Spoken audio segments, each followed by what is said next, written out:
Welcome back, everybody. So we are going to go to our next session, which is called, Am I Good Enough to Be a Baton Twirler in College? And I feel like sometimes we see all of our amazing high-level twirlers on the forefront of collegiate baton twirling, which is great because they're amazing. They work really hard and they deserve it. But for someone that may not be on that level, or maybe in an advanced level, but like it's not sure where to go, like how can we encourage more baton twirlers to twirl? Because I think it is in some areas a dying sport. You know, it would be great to see a baton twirler in every college. I mean, like, why not? Let's shoot for the universe. So I'm going to have everybody that's a part of the panel to introduce themselves, and then we will get started. And Sabrina, you can start. Hi, everyone. I'm Sabrina Byring. I attend the University of Kentucky, where I major in social work. I'm a sophomore, if I didn't mention that, and I'm a Sweetheart majorette.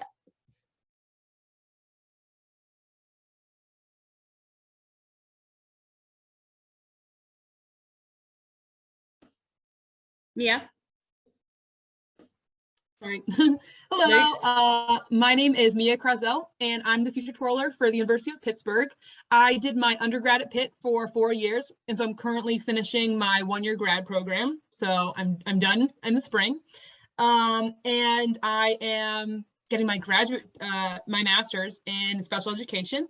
I'm from Rockville, Maryland, and I grew up twirling with Olivia for the Wheaton majorettes. Go Pitt. That's my shameless plug.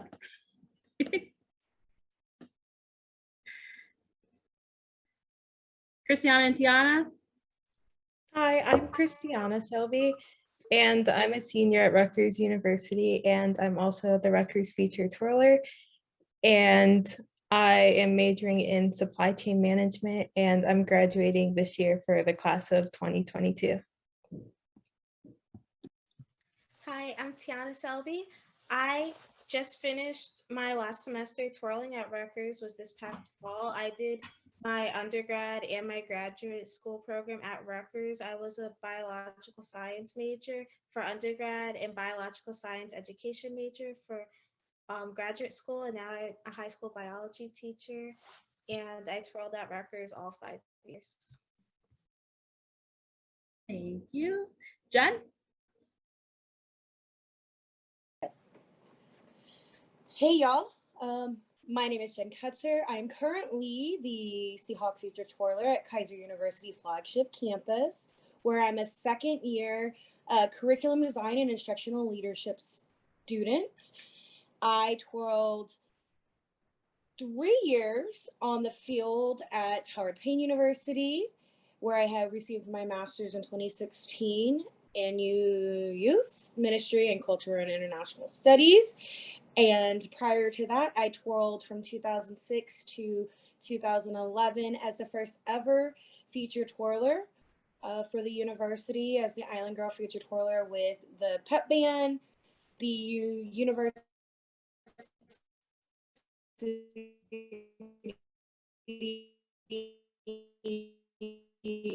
a bachelor's of arts in social studies education with a music minor. That's why I was there 5 years, because I ended the summer of 2011. So yeah, that's a little bit about my educational and twirling background. Zoe? Hi, I'm Zoe Datz-Brown. I'm a sophomore at the University of Michigan, and I twirl as one of the Michigan twirlers for the Michigan Marching Band. And I'm a sophomore studying chemical engineering. Mom? Hi everyone, my name is Iman. I am a junior majoring in biochemistry at Purdue University. I'm also a member of the All-American twirling team.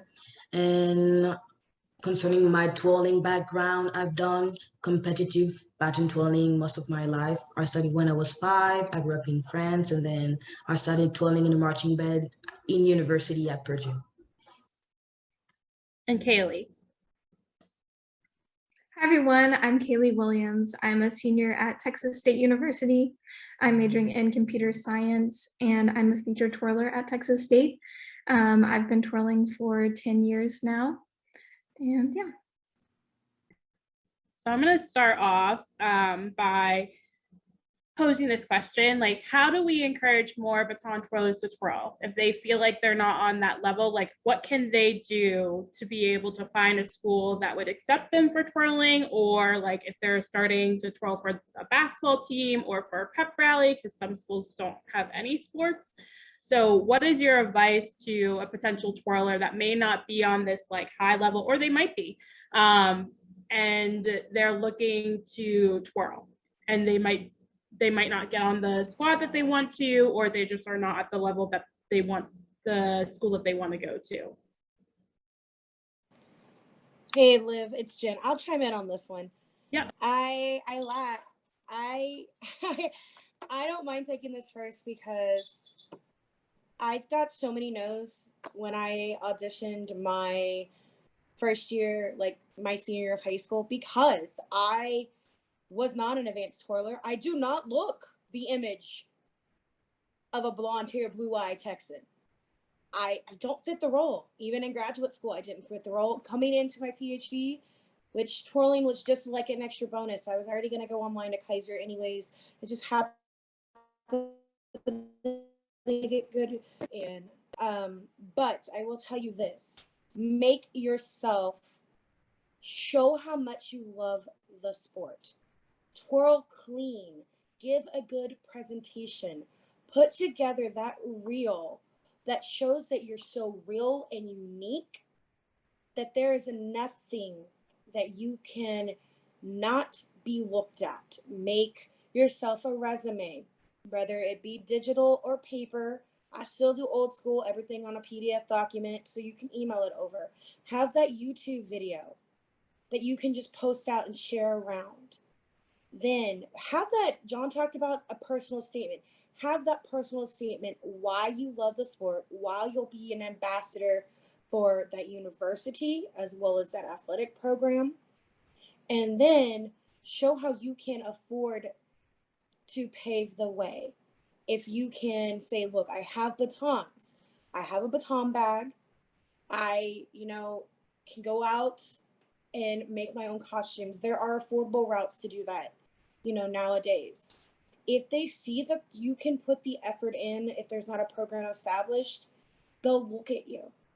I get told all the time, we love seeing you at Kaiser because you twirl so clean, so exciting. You just make us want to get up and dance. And, that is, to me, as someone who's gone through injury, coming out of retirement, I'm 33, but I still love what I do. And to hear, some girls in high school saying, girl, we can't even still do the splits, and we just graduated last year and we were on the dance team.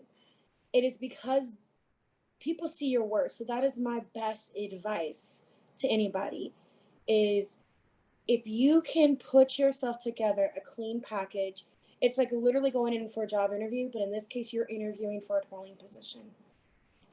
And they will see something about you. Just sometimes it is contacting a dance team coach, contacting a cheer coach, contacting the director of student services saying, hey, are you the head of the homecoming events, or who puts on this event? Can I come in and twirl and entertain at these events? Sometimes it's how you open the door. I didn't twirl my first year of college at a mini athletic events. I twirled, we started our club organization and we twirled at whatever event on campus. We twirled at Women's of Art. I then, by the end of that, got asked that summer to twirl at so many different things with the cheer and dance team. And I still get that now. I mean, I've gone out so many times with Skylar Seahawk. At homecoming, no, the cheerleaders didn't go out and dance. So there it is, me and Skylar Seahawk. I'm twirling 2 batons. And then I threw the mascot a baton and got the mascot twirling. That is something. And it was senior night, when you have a senior mom hugging you because she flew in from California, to hear how complimentary. And that's what this is about, girls and guys. It is about doing what you love. And I can tell you, John Mitchell is one of my huge inspirations because he told me one time, if I loved what I did, I could continue doing what I loved. until I couldn't stop. Because he asked me when I told him that I wanted to quit when I was like 21 years old, he's like, don't quit, do what you love. What's stopping you? And so I know there's so many of us who get inspired by different people. We may not end up at our dream schools. My dream school was the University of Texas. But, you know, every path that I've been on, I wouldn't change it. So just for those of you who have been told you're not good enough, you're never going to make it, don't ever let that stop you. I've been laughed. I will share this with y'all. I've been laughed at, bullied, kicked off a team collegiately because of my size. But yet somebody higher up has said, you are worth it. You're not leaving us. We will find a position for you because of what you bring to us. So that is my testimony. So thank you for letting me share that, Liv. Of course. I'm going to put Zoe on the spot. I met Zoe over the summer and she's a phenomenal twirler. Her and Sabrina, we got to know each other a little bit during camp. And Zoe, if you feel comfortable, can you talk about your story? Yeah, of course. So I'm actually a sophomore, but this is my first year twirling at the University of Michigan. I auditioned during my senior year and I didn't, well, I sent in videos and then I didn't get an audition. And to me, I'm gonna be honest, it felt kind of heartbreaking, but you know, I love twirling. I've put over half of my life into it. It's something that's really close to my heart. I love being on a team. I love everything about twirling, and I knew that I wasn't ready to be done. And I was also getting over an injury, but I don't think that I would have maybe been ready even if I hadn't had the injury. So over the next year, I talked to my coach. I talked to other coaches. I was like, what do I need to do to get to the level of performance and skill that I need to be at to twirl here?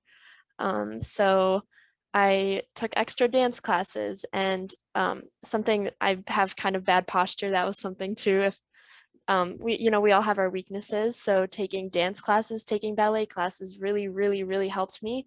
There are other things that you can do that might not be exactly baton that could help you. And then I resubmitted different videos to the flag director who's in charge of the twirlers too, and the band directors.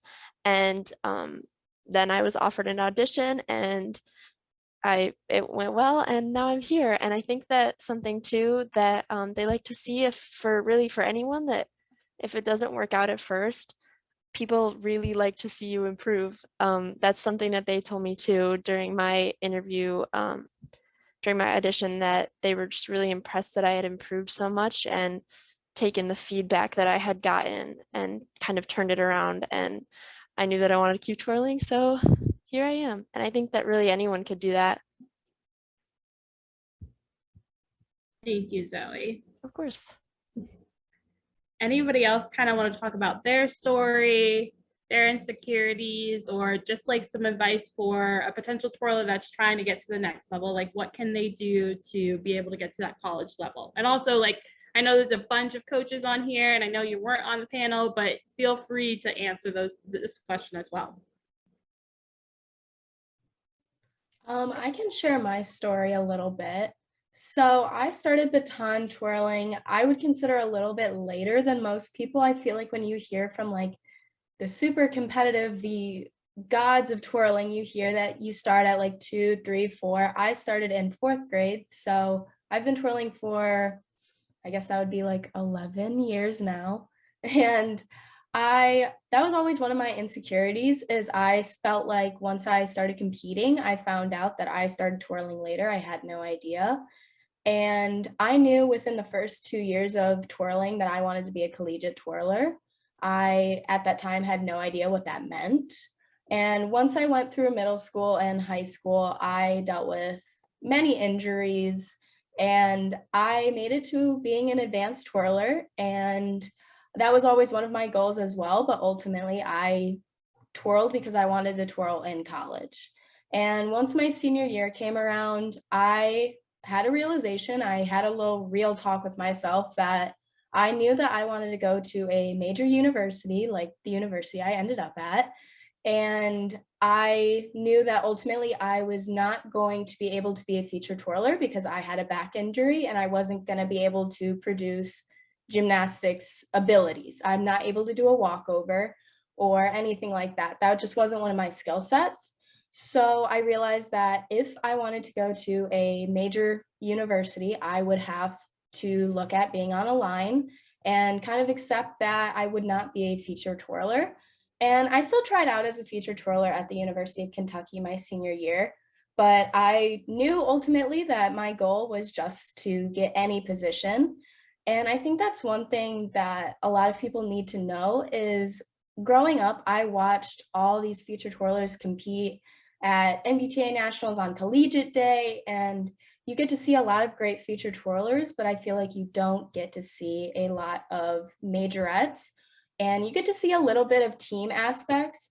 But once I became a majorette, my coach was talking to me about competing, and at first I felt a little weird about it because I'm not a feature twirler at my university where we do have other feature twirlers.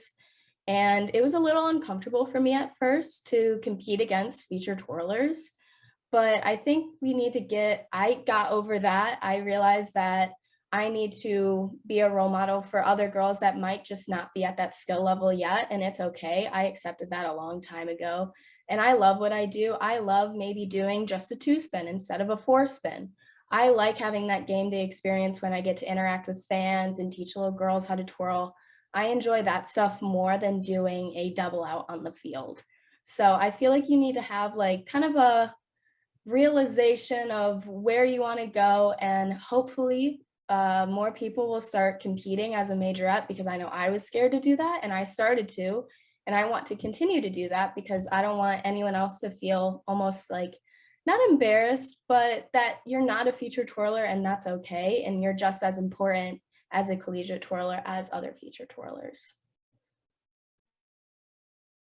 Thank you. Go ahead, Mia. Yeah, so I think that going off of that, so growing up, I twirled for the Wheaton Majorettes, and they're all amazing twirlers. I think in addition to competitions that we would travel to every other weekend, being at practice was competitive. And a lot of the time that I liked that. I liked having the additional pressure. I liked feeling that I was getting better. But I think what I struggled with growing up was constantly comparing myself to the best of the best. There are a lot of big names that came from our teams, and when you twirl next to them all the time, I kind of felt like, oh, you know, I would love to twirl, and I also love dancing. And I think comparing myself to them, I was like, but I don't know if I'm good enough, especially when you see them all the time and they're able to compete and win all these national titles and then go on to be collegiate twirlers. You kind of look back at yourself and you're like, I'm not at that level. I don't know if I can do it. So in all honesty, when I was looking at different schools, half of the time I was like, oh, I think I want to join their dance team. The other half I was like, oh, I think I could twirl here, but maybe I'd rather do dance team. Maybe I'm not good enough for twirling. So maybe, I was really weighing my options. I wasn't set on being a feature twirler. So I got really lucky when I went to Pitt and was able to twirl with the team, was given this feature twirler position.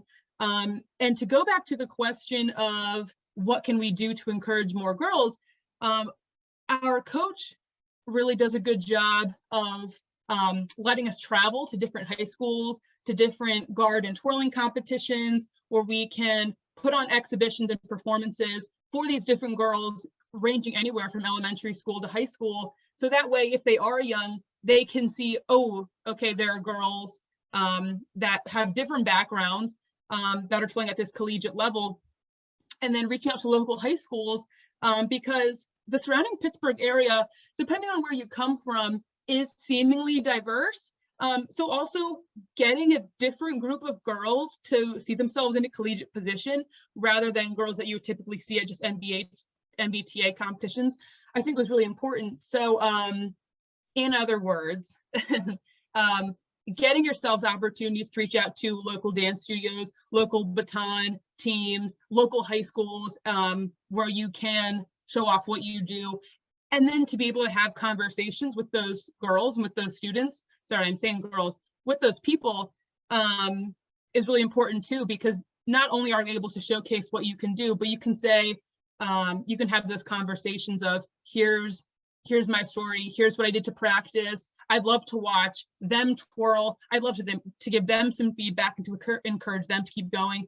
And realistically, what those people are going to remember are, wow, that featured twirler came and talked to me after she saw me do this. Or we had a really nice conversation about practice and working hard and you know, how to represent yourself on the field, stuff like that. So that's one of the unique things about being a featured twirler, I think, is you're able to perform for football games and different basketball games, but you're also able to reach out to the community, get involved, and then have those relationships and conversations with different people.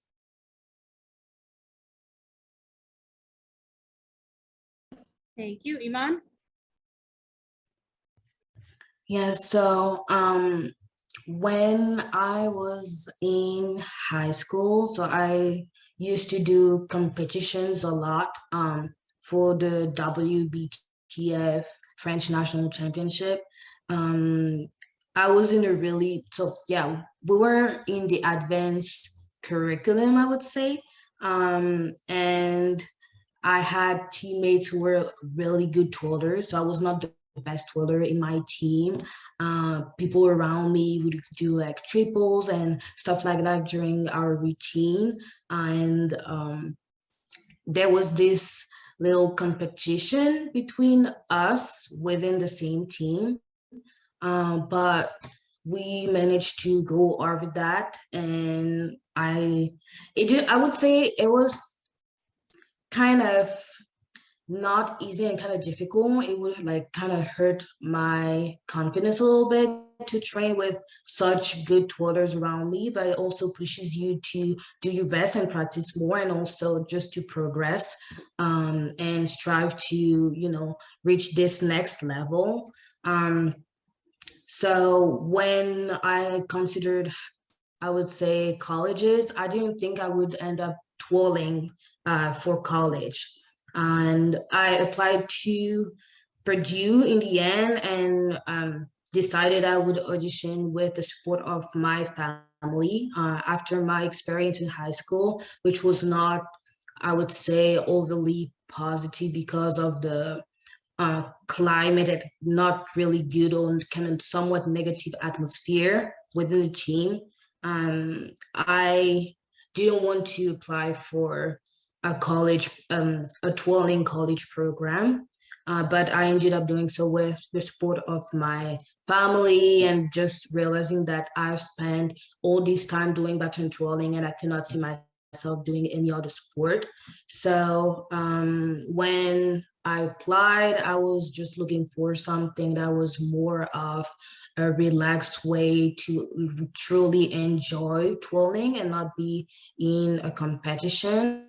And I found that just applying for the twirling line would be more of a good fit for me, not concerning the level that I had. I have a pretty good level and could audition for a future position, but it depends on what you're looking for. If you're just looking for, twirling in college and having fun and just enjoying it without having, really like much stress for game days, which is what I was looking for, I found out that just applying for the twirling line was the best fit for me. I feel like it just depends on what you're looking for, what type of experience you want to have. Because in the end, you're a twirler like anyone else. You get to see, little girls and boys with batons on the way to the field like anyone else. You get to organize and be part of baton clinics like anyone else. So it all just depends on what you're looking for.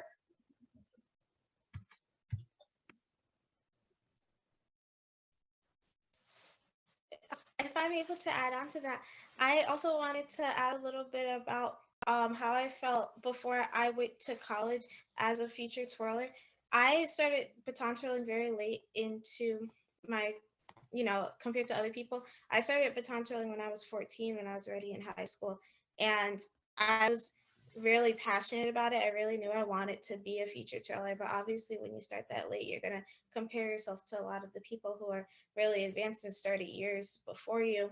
And so, something that I would say that helped me a lot when making like audition videos and stuff is focusing on your strengths, because even comparing myself to not only good twirlers that I would see online in that competition, but also like my teammates, even my sister, she is younger than me. She's 2 years younger than me. We started at the same time. So she started when she was in middle school and I was in high school, but she had a lot more dance ability. She was able to do foot take turns and really good illusions. I wasn't really able to do that type of stuff. So I would focus on my strengths. Like I was better at gymnastics. So I would focus on showcasing like my walkovers. Like I could do double walkovers, but I wasn't able to do a double illusion at the time. So, and that's not really common of feature twirlers. You don't see feature twirlers not able to do a double illusion. So you might feel bad about yourself. And I did at that point, but I focused on my strengths. So I showed like my walkovers, and I really liked rolls. I liked elbow pops a lot, so I would showcase a lot of elbow pops in my videos, and being able to do those types of skills are just skills that I was strong at, and skills that I was able to do. And you could see that after you become a feature twirler, there might be feature twirlers at the same university who are both good but have two different skill sets and are good at two different types of things. And so I was really happy when I became a feature twirler at Rutgers University. And then when my sister came to college, she also became a feature twirler at Rutgers University. And even though we have two different sets of skills, like she's very good at dance and she has like perfect illusions. I really look up to her in terms of like watching her do her like double and triple illusions. I'm like, wow, I wish I could be like that. Like, even though we both have two different skill sets, and I really like the gymnastics part, she really likes the dance part of twirling, like we both were able to become feature twirlers. So you really have to look at your own personal strengths and highlight that when thinking about that. Thank you. And we have one more question before we move into our breakout rooms. Has anyone felt burnt out or losing motivation? Kaylee, I know this is your senior year, so how did you keep motivated all throughout your 4 to 5 years of twirling? Yeah, so my freshman year, I definitely was like really excited to twirl. So I definitely didn't feel burnout until around my sophomore year of college with twirling in college. So I feel like football season is like the really, really fun part of twirling in college. And then during the spring semester, I would compete, and I definitely felt the most burnout there. Like I mentioned in the breakout room that we were in before, we were talking about like our schedules with twirling. And I had mentioned that I usually take a little bit less classes in the fall semester since I have band practice and football games and all of that. So that definitely helps me keep my schedule with band. And then during the spring semester, I might take more of a heavier load just so I can focus more on school. But while competing and then also having a heavy school load, it's definitely harder to find like a balance between like maintaining your grades and your schoolwork, and then also, excelling at the competitions and all of your routines and keeping up with that. So I definitely felt it most there.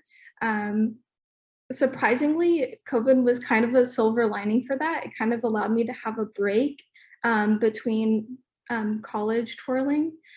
So we didn't perform at football games last year. So it actually gave me a lot more free time to find what I really enjoy in twirling. So this year, I definitely have felt more like less burnout.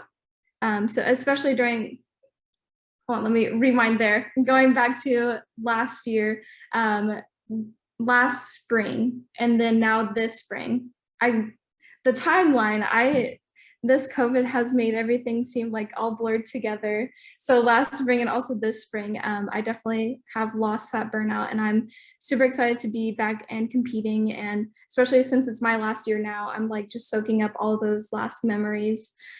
So yes, that is definitely how I've dealt with that.